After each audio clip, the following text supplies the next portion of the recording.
안녕하세요. 2019학년도 기출의 미래 문법과 함께할 장동준입니다. 자, 이번 시간 우리 기출의 미래 문법 오리엔테이션 시간인데요. 이 시간을 통해서 어떤 식으로 강의를 들으면 좋고 그다음에 이제 문법 공부를 또 어떻게 하면 좋을지에 대해서 알아가는 시간 되었으면 좋겠습니다. 자, 그러면 일단 첫 번째로 강좌 목표에 대해서 말씀드리겠습니다. 자, 이 기출의 미래 문법편 같은 경우는요, 말 그대로 문법 만점을 목표로 하는 그런 강좌입니다. 그래서 기출 분석을 통해서 기출의 미래, 말 그대로 정말 기출 문제가 쫙 실려 있습니다. 그래서 기출 분석을 통해서 국어 문법 만점의 길을 제시해 드릴 겁니다. 단순히 그냥 문제 해설이 아니고 문제를 풀면서 어디에 주목해야 될지를 말씀을 드릴 거예요. 그래서 이런 문제는 이렇게 풀면 된다, 저런 문제는 저렇게 풀면 된다, 그런 식으로 뭔가 문법 문제를 풀 때 어떤 그런 방향성을 제공해 드리도록 하겠습니다.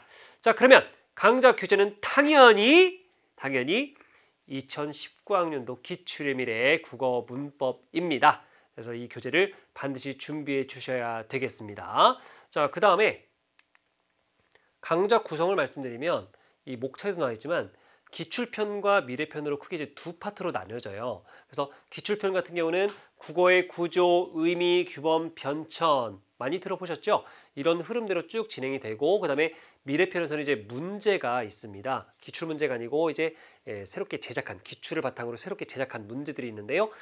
제가 국어의 구조와 의미를 1강부터 15강까지 제가 담당을 합니다. 그 다음에 나머지 부분 규범과 변천, 미래편은 우리 곽동훈 선생님께서 담당을 해주십니다. 그래서 이 저와 곽동훈 쌤 두 선생님이 이제 진행을 한다라고 생각을 해주시면 되겠습니다.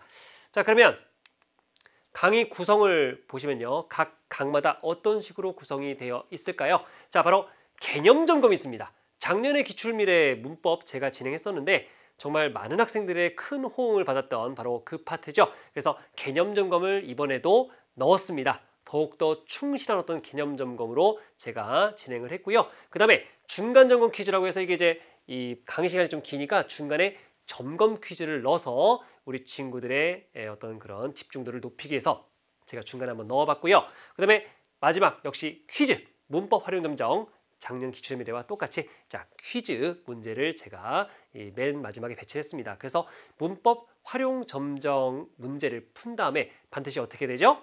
수강 후기에 정답 올려주시면 제가 자, 오케이 정답! 아니면 이건 틀렸어, 이건 이렇게 하는 게 맞아, 이런 식으로 제가 피드백 드리도록 하겠습니다. 그래서 문법 활용 점정 꼭 푸시고 수강 후기에 퀴즈 올려주시면 좋겠습니다.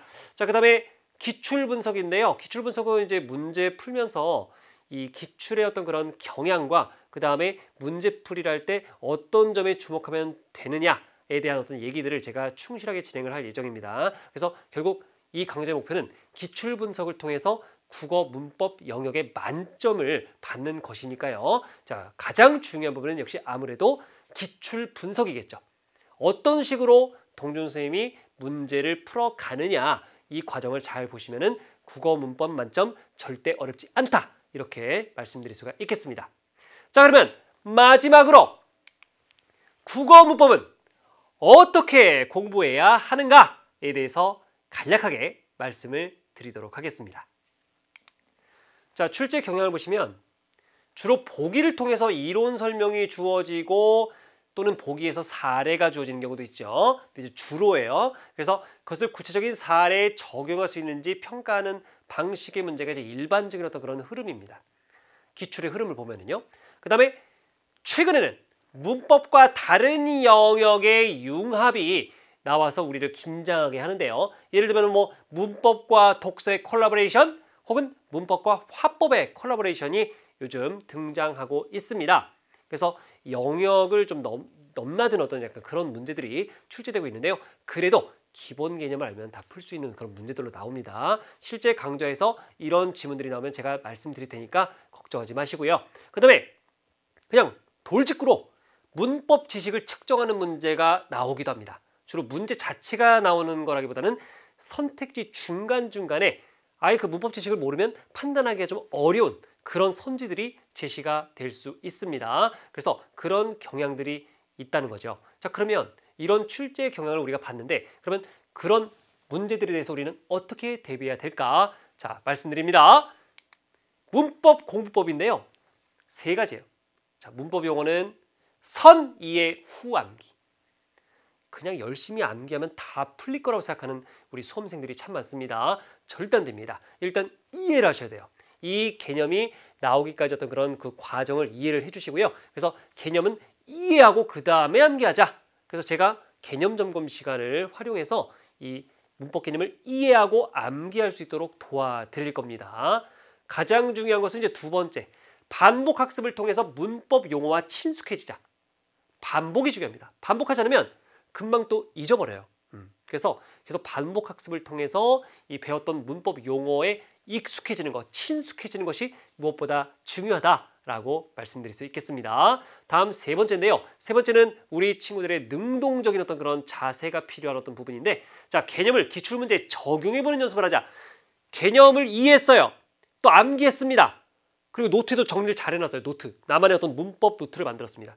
그런데 그것만 만들고 그냥 끝! 이렇게 하면 안 되고, 이 개념이 정말 내가 제대로 알고 있는지를 확인을 좀 하려면은 기출문제 적용을 해보는 연습을 많이 하셔야 됩니다. 그래서 내가 지금 알고 있는 것들이 제대로 지금 되는구나, 적용이 되는구나, 풀리는구나, 정답이 나오는구나 라는 어떤 그런 이제 이 성취감과 쾌감을 맛보셔야 이 국어 문법 영역이 재밌고 또 나의 어떤 그런 국어 점수를 갖다가 제대로 확립해주는 어떤 역할을 또 해줄 수가 있단 말이죠. 그래서 자, 국어 문법 공부법 1번, 2번, 3번의 내용을 반드시 기억해 주셨으면 좋겠습니다. 자, 이렇게 해서 오리엔테이션 간략하게 마무리를 하도록 하겠습니다. 백문이 불여일견이죠. 바로 1강에서 저와 함께 국어 문법 만점을 향한 어떤 길을 함께 한번 가보도록 하겠습니다. 자, 그러면 1강에서 만나요!